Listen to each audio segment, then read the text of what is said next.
Tonight, history did not merely turn a page, it slammed the entire book shut and set it on fire. In a single operational window, spanning less than 6 hours, the combined military architecture of Iran and Hezbollah executed the most devastating, coordinated strike campaign ever conducted against a modern Western-equipped military force. 450 Shahab, 3 ballistic missiles launched from Iranian territory in synchronized waves, 2,500 rockets and precision munitions fired simultaneously from Lebanese soil by Hezbollah forces along the entire northern frontier. Tel Aviv, the commercial, cultural, and military nerve center of the Israeli state, subjected to a volume of inbound fire that no defense system on earth was designed to absorb. And at the end of it, for the first time in the 75-year history of the Israel Defense Forces, the unthinkable happened. White flags. Ceasefire requests transmitted through emergency diplomatic back channels.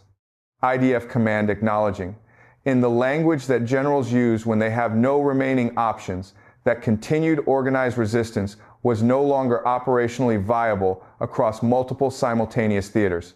The Israel Defense Forces, the military institution that defeated 5 Arab armies in 6 days in 1967, that rescued hostages in Entebbe, that struck Iraq's nuclear reactor before it could produce a single gram of weapons-grade material, that the entire Western world had elevated to the status of an invincible regional guardian, had reached the limit of what any force can absorb when simultaneously struck from 2 directions by an adversary that has spent 40 years preparing for exactly this contingency.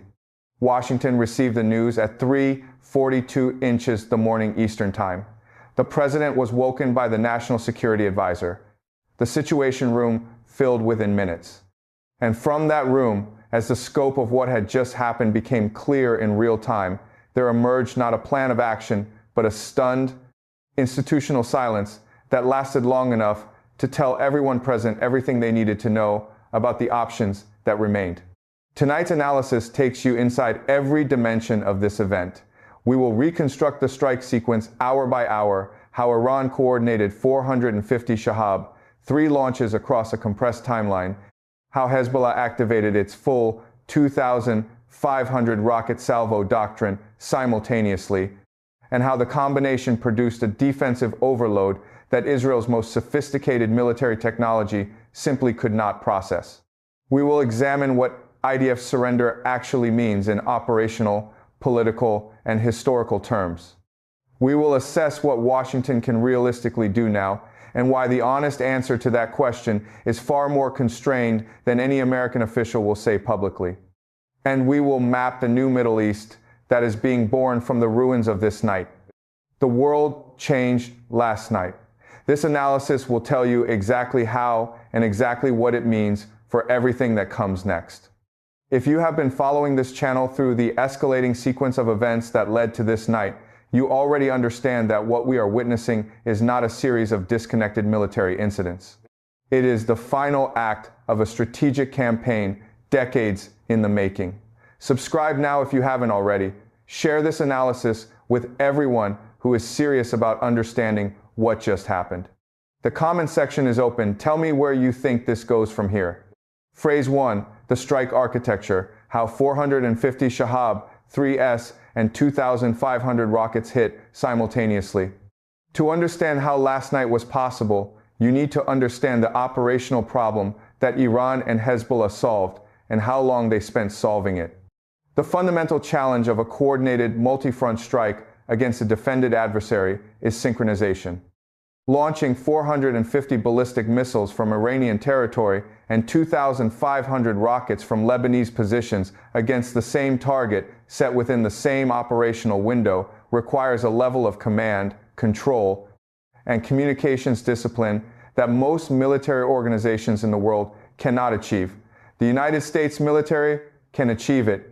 Russia can achieve it. China can achieve it.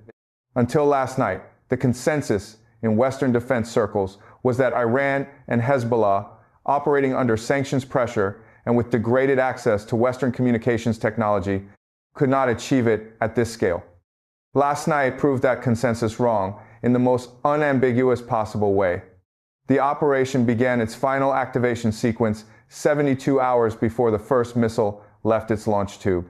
Iranian IRGC commanders and Hezbollah operational leadership had been in coordinated planning for this contingency for years, running tabletop exercises, refining timing sequences, pre-positioning mobile launch platforms, and establishing the secure communications infrastructure required to coordinate simultaneous action across a geographic distance of over 1,000 kilometers.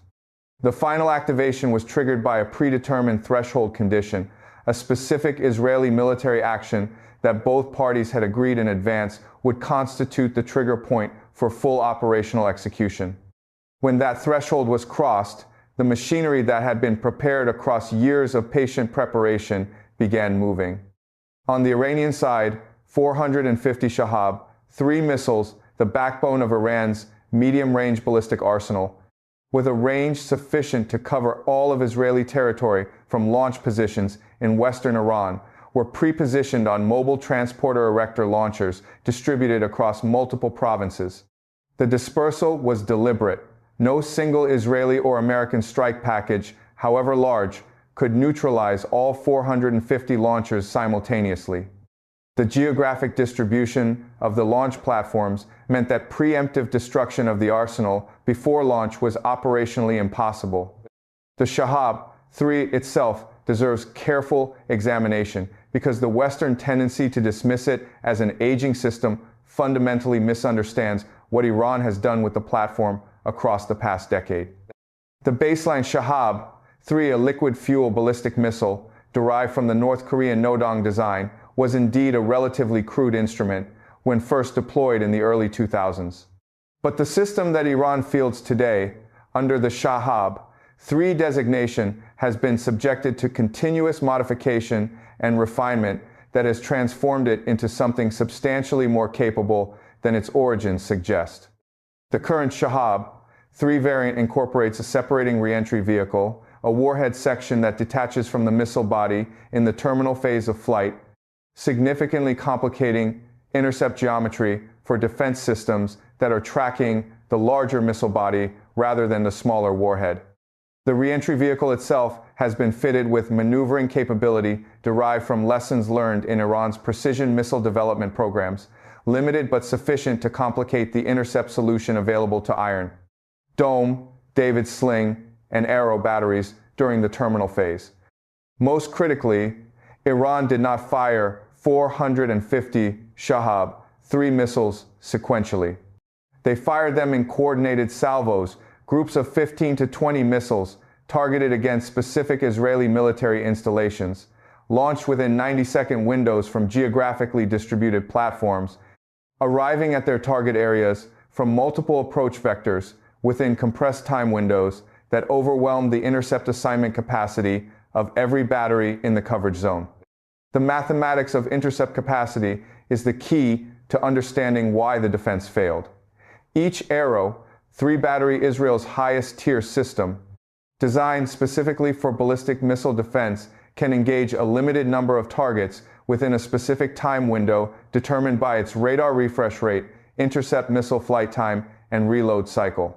Against a salvo of 15 to 20 Shahab, 3 warheads arriving from 3 different approach vectors within a 45-second window, a single Arrow 3 battery cannot engage all incoming threats. It engages the highest priority targets and accepts leakage on the remainder. Iran calculated the leakage rate for every battery in Israel's coverage architecture and designed its salvo sizes and timing to guarantee that leakage would reach critical targets regardless of how effectively the defense performed against the portion of the salvo it could engage. Simultaneously, on the Lebanese border, Hezbollah activated its full northern strike capability. 2,500 rockets ranging from short-range Katyusha variants to medium-range Fajr, 5 systems to precision-guided Fateh, 110 missiles launched from positions across southern Lebanon in a coordinated barrage that had been planned in meticulous detail. The Hezbollah component of the operation served a dual function. Operationally, it forced Israel to split its intercept capacity between the southern and eastern threat axes generated by the Shahab-3 salvos and the northern threat axis generated by the Lebanese barrage. A defense system that is simultaneously tracking hundreds of inbound threats from the north and hundreds from the south and east cannot optimize its intercept assignment for either axis. Resources committed to intercepting Lebanese rockets are resources unavailable to intercept Iranian ballistic missiles. The combined assault created a resource allocation problem that Israel's defense architecture was not designed to solve. Psychologically, the Hezbollah barrage served an equally important function. It activated Israel's entire northern population into emergency shelter protocols, saturated emergency services, disrupted communications infrastructure, and generated a level of societal pressure that compounded the military pressure simultaneously. A government attempting to manage a military crisis while its population is simultaneously experiencing the largest rocket attack in Israeli history faces decision-making constraints that a government facing a single-axis threat does not. The coordination between the Iranian launch sequence and the Hezbollah activation was achieved through a secure communications architecture that Israeli and American intelligence had been attempting to map and disrupt for years without fully succeeding. The system used a combination of encrypted satellite communications, pre-positioned relay networks, and predetermined timing sequences that allowed coordination to continue even when portions of the communications network were disrupted by Israeli electronic warfare operations. When the first Shahab-3 re-entry vehicles began appearing on Israeli radar screens at 11:23 inches the evening, the initial count suggested a salvo of manageable size. Battery commanders began assigning intercept solutions. Arrow 3 launchers elevated and fired. The first wave of intercepts was largely successful. Then the second salvo arrived, and the third, and simultaneously the Hezbollah barrage activated along the entire northern frontier. Within 8 minutes of the first radar detection, every air defense battery in Israel's coverage zone was operating at maximum capacity, cycling through intercept sequences as fast as reload times permitted, with radar systems processing more simultaneous tracks than their design specifications had anticipated. At the 11-minute mark, leakage began reaching Tel Aviv. Phrase 2, the weapons that broke the shield. Shahab-3 and the doctrine of overwhelming volume. The Shahab-3 is not the most sophisticated ballistic missile in Iran's inventory. That distinction belongs to the Fatah-2 hypersonic glide vehicle or the Jiang Xueqin with its advanced maneuvering re-entry vehicle. But sophistication was not the operational requirement last night. Volume was, and in the domain of volume, the ability to produce, stockpile, and simultaneously launch ballistic missiles in quantities that exceed the intercept capacity of any defense architecture. The Shahab-3 program represents one of the most consequential military investments any nation has made in the past 30 years. Iran currently maintains a Shahab-3 stockpile that Western intelligence estimates place in the range of several hundred to over 1,000 operational missiles.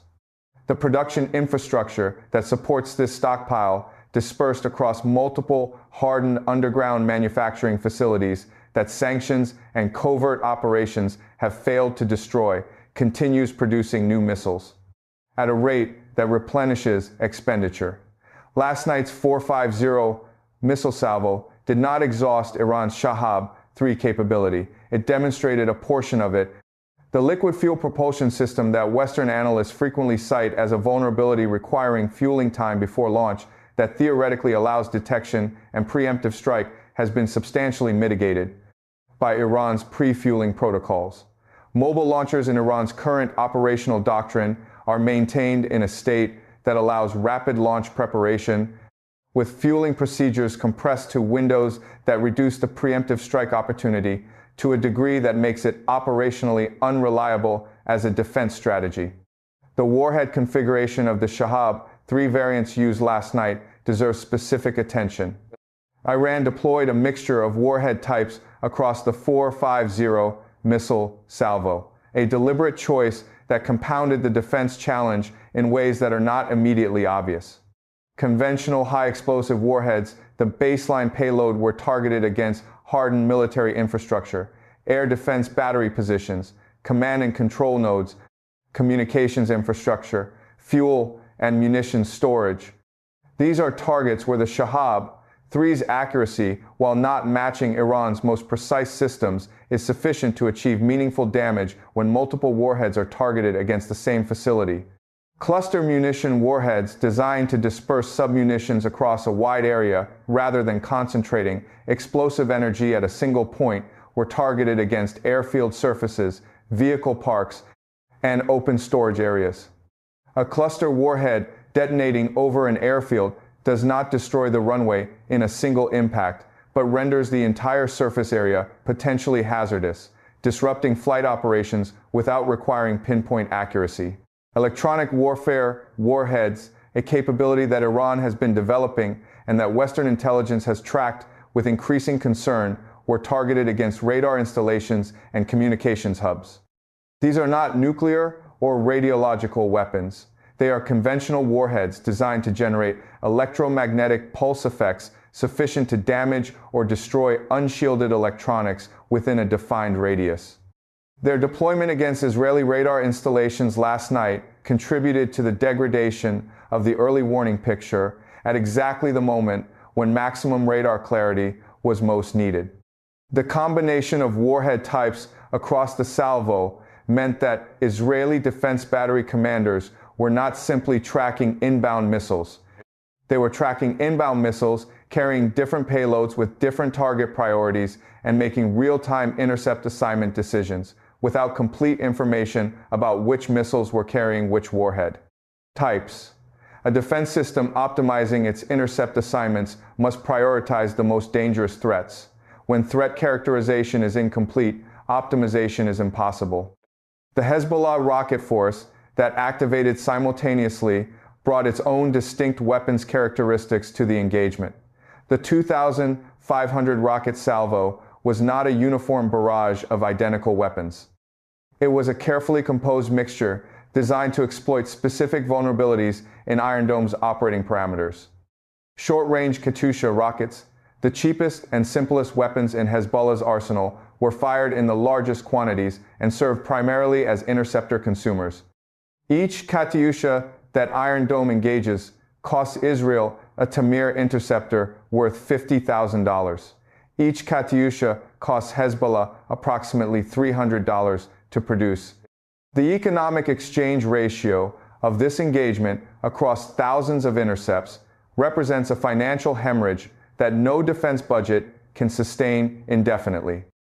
Medium-range Fajr, 5 rockets with a range sufficient to reach Tel Aviv from southern Lebanese positions, were targeted against specific urban infrastructure, power generation facilities, water treatment plants, transportation hubs.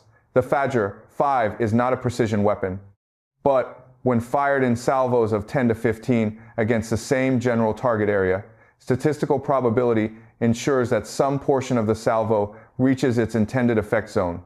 Precision-guided Fateh 110 missiles, Hezbollah's most capable surface-to-surface weapons, with accuracy sufficient to achieve direct hits against specific buildings, were reserved for the highest value targets: Israeli military headquarters, intelligence facilities, communications nodes, and the Iron Dome battery positions themselves, targeting active defense batteries with precision missiles that the batteries cannot intercept because they are already fully committed to processing.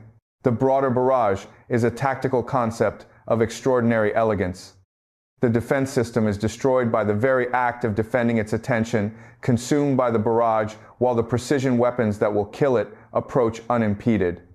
By the time the combined salvo had fully developed Iranian Shahab-3 warheads arriving from the east and south, Hezbollah rockets and missiles arriving from the north, across the threat environment. Spanning 360 degrees of approach, azimuth Israel's defense architecture was processing a volume and diversity of inbound threats that exceeded every design assumption on which the system had been built. The system did not fail because it was poorly designed. It failed because it encountered an operational scenario that its designers had assessed as unlikely and that Iran and Hezbollah had spent years making inevitable. Phrase 3. IDF surrender, what it means and what it doesn't. The word surrender carries enormous weight, perhaps more weight than any other word in the military lexicon. It is a word that the Israel Defense Forces have never used in reference to their own actions across 75 years of continuous conflict. Understanding precisely what happened last night and what the IDF's ceasefire request actually means operationally requires careful precision because the implications differ enormously depending on the specific framing. What happened last night was not a formal military surrender in the classical sense, not white flags raised over a besieged city, not a surrender document signed on the deck of a warship. What happened was the transmission through emergency diplomatic channels connecting Israeli leadership to intermediaries with access to Iranian and Hezbollah decision makers of a request for an immediate cessation of hostilities on terms that acknowledged Israel's inability to continue absorbing the current level of combined assault without catastrophic additional losses. In the operational language of military command, this is called a request for cessation of hostilities under duress. In the plain language that the rest of the world uses, it means that Israel's military leadership looked at the situation on the ground, at the state of its air defense batteries, at the condition of its airfields, at the status of its command and control infrastructure, at the remaining interceptor inventory, and concluded that continued organized resistance across the current threat environment was not viable. This conclusion did not emerge from cowardice. It emerged from mathematics. By the time the ceasefire request was transmitted, Israel's Arrow 3 batteries had exhausted approximately 70% of their interceptor inventory. David's Sling batteries were in a similar state.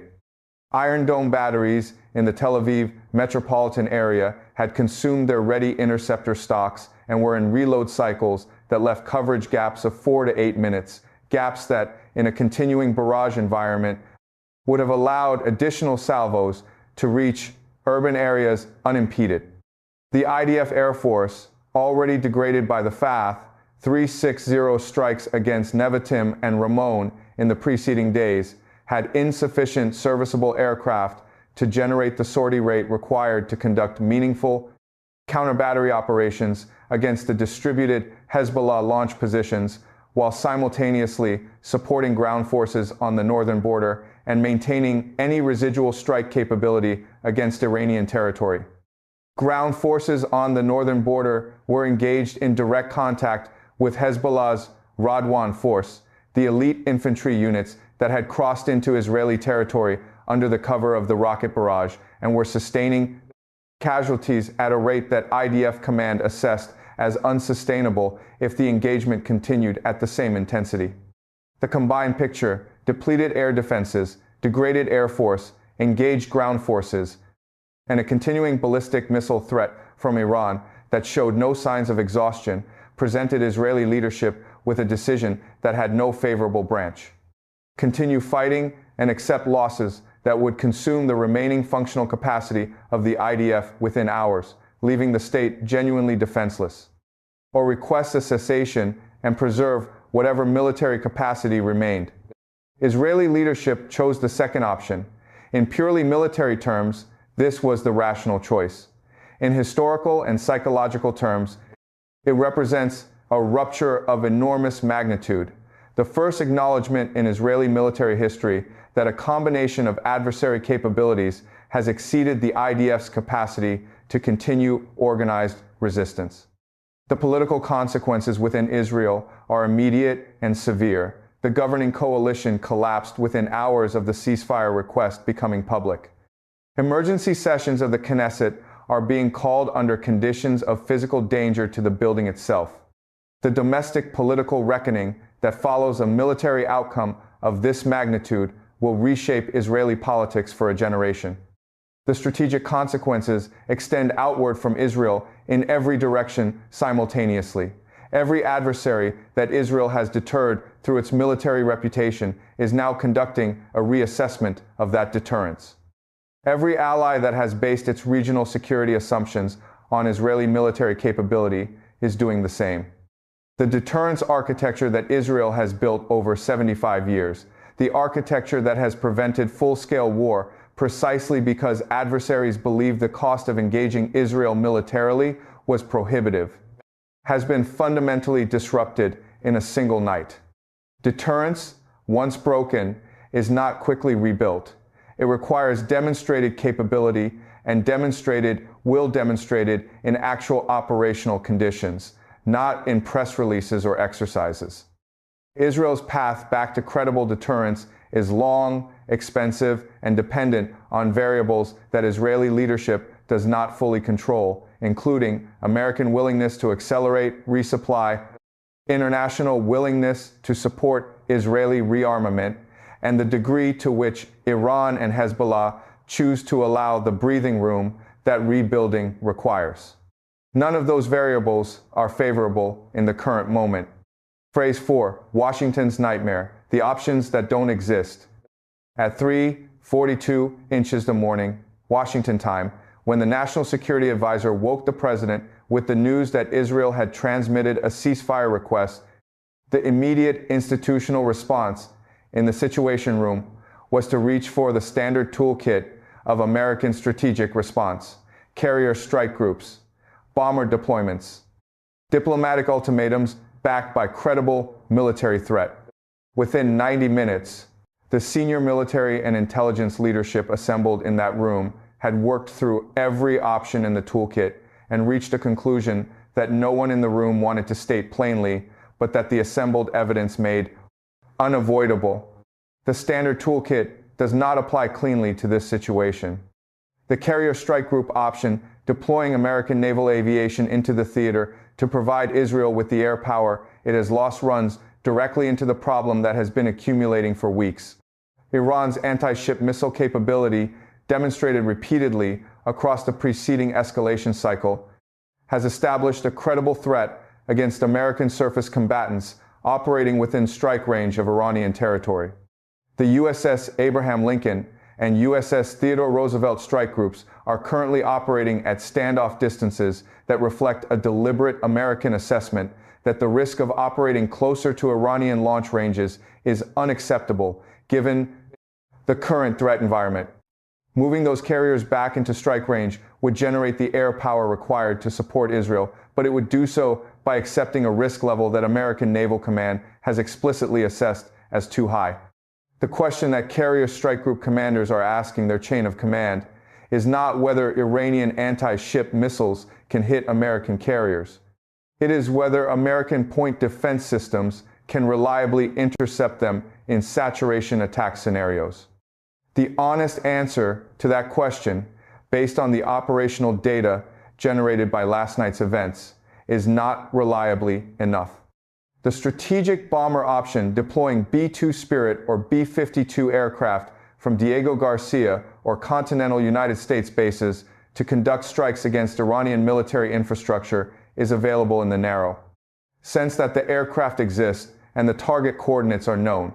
But a strategic bomber campaign against Iran is not a discrete, contained military action.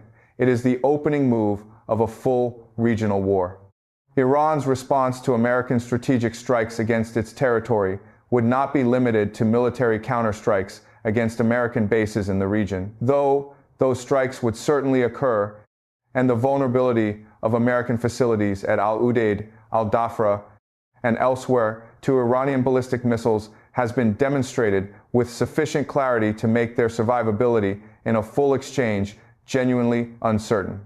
Iran's response would also include activation of the full spectrum of its regional network, Hezbollah, at maximum intensity against whatever remains of Israeli capability, Houthi forces closing the Strait of Bab el-Mandeb and continuing attacks on Red Sea shipping, Iraqi militia groups activating against American forces throughout Iraq, and the full Strait of Hormuz closure scenario that would send global oil prices to levels that would constitute a simultaneous economic attack against every petroleum importing economy on Earth.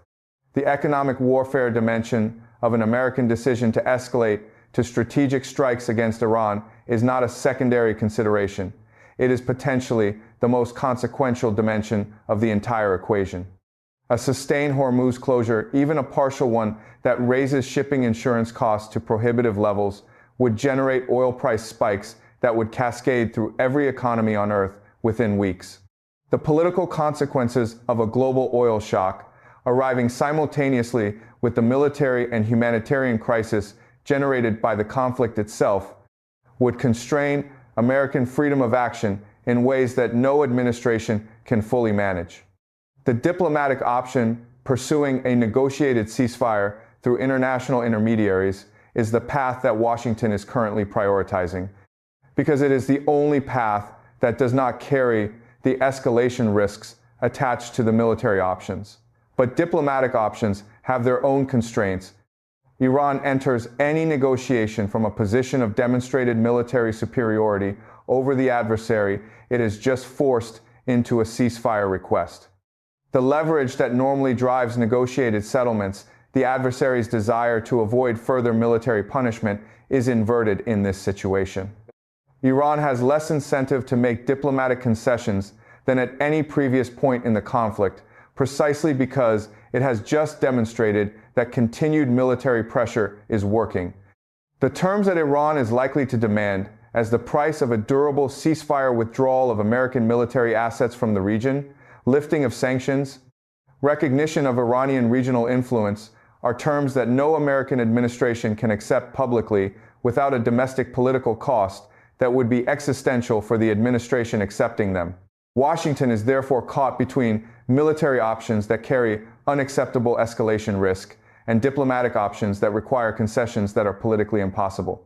This is the definition of strategic paralysis, and it is the condition that Iran's patient, methodical preparation over 40 years was specifically designed to create.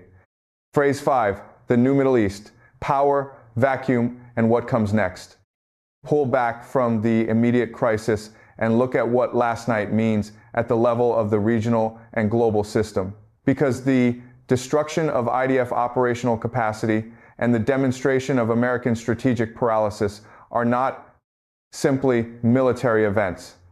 They are the final data points in a pattern of transformation that has been building for years. And last night may represent the moment that pattern became the new permanent baseline rather than a temporary disruption. The post-1973 Middle Eastern order was constructed on two foundational guarantees. The American guarantee that the United States would maintain military primacy in the region sufficient to deter any actor from threatening core American interests or those of America's closest allies. The Israeli guarantee that the IDF's qualitative military edge would remain sufficient to deter and defeat any combination of regional adversaries. Both guarantees were tested last night. Both showed their limits simultaneously. The vacuum that opens in the aftermath of this demonstration is not a simple empty space that one actor fills by stepping forward.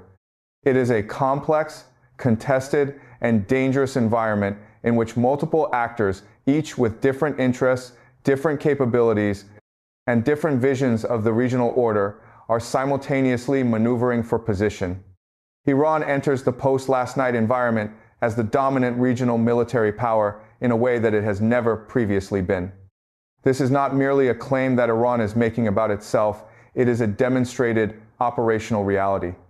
A nation that can launch 450 ballistic missiles and coordinate their impact with 2,500 rockets from a proxy force across a 1,000-kilometer geographic separation, and achieve a military outcome that forces the most American-equipped military in the region to request a ceasefire. That nation has earned a position of regional dominance through capability demonstration, not through diplomatic assertion. What Iran chooses to do with that dominance will define the next decade of Middle Eastern history. The maximalist option, pressing the military advantage to its ultimate conclusion, carries risks that Iranian leadership is sophisticated enough to recognize. American strategic paralysis has limits.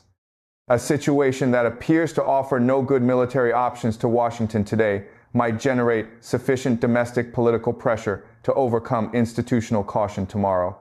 Iran's leadership has no incentive to test that limit unnecessarily when the current outcome Israeli military incapacitation, American strategic paralysis, demonstrated regional dominance has already achieved the core objectives that the entire campaign was designed to produce.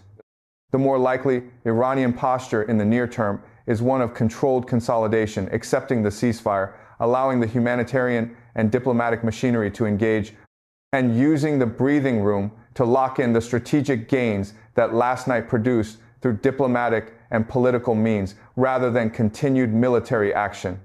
Hezbollah's position in Lebanon following last night is transformed in ways that will reshape Lebanese politics for a generation. An organization that has just fired 2,500 rockets in a single operational window and contributed directly to forcing the IDF into a ceasefire request has demonstrated a military capability that no Lebanese political actor can ignore or oppose from a position of strength. Hezbollah's domestic political authority, already substantial before last night, is now backed by a military reputation that makes it the uncontested dominant force in Lebanese politics. The Gulf states, Saudi Arabia, the UAE, Qatar, Kuwait, Bahrain, are undergoing the most urgent strategic reassessment in decades. The security architecture that these states have built around American military guarantees has just watched those guarantees fail in real time. The Saudi-Iranian rapprochement that Beijing brokered now looks not merely prudent but potentially essential. States that have been hosting American military facilities are calculating whether that hosting now makes their territory a target in ways that the American security umbrella can no longer reliably protect against. Russia watches from Moscow with the composed satisfaction of a strategic actor whose patience has been rewarded. Every dimension of last night's outcome serves Russian interests.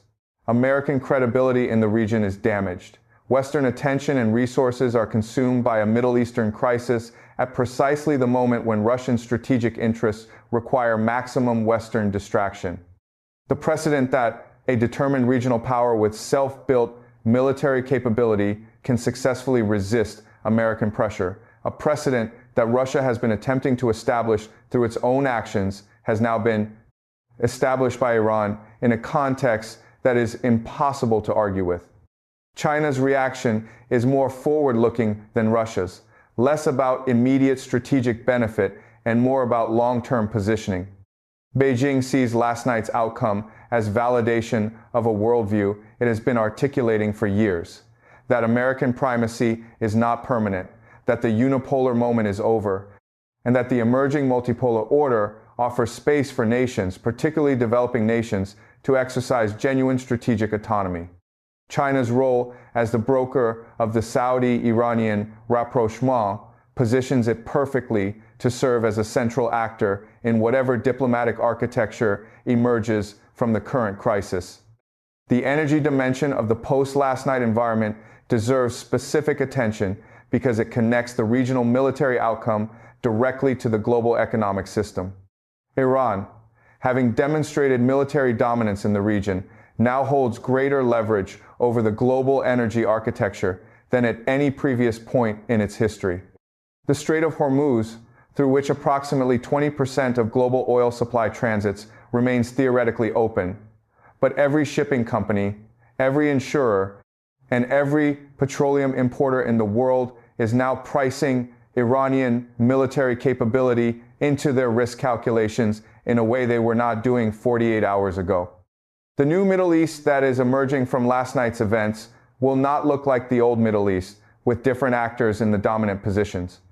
It will look fundamentally different in its organizing logic, less defined by American-imposed structures, more defined by regional balances of power, more genuinely multipolar, and more reflective of the actual distribution of military and economic capability among the actors who inhabit the region.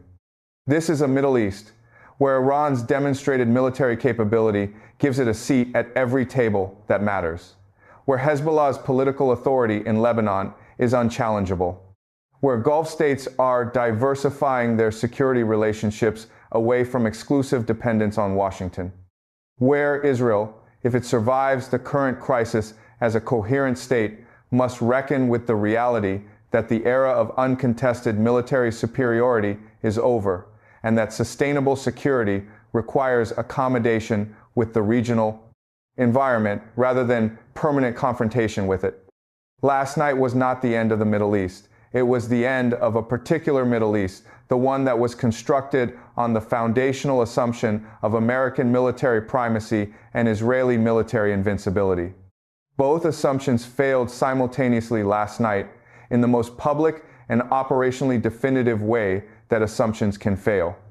Iran fired 450 Shahab, 3 missiles. Hezbollah launched 2,500 rockets.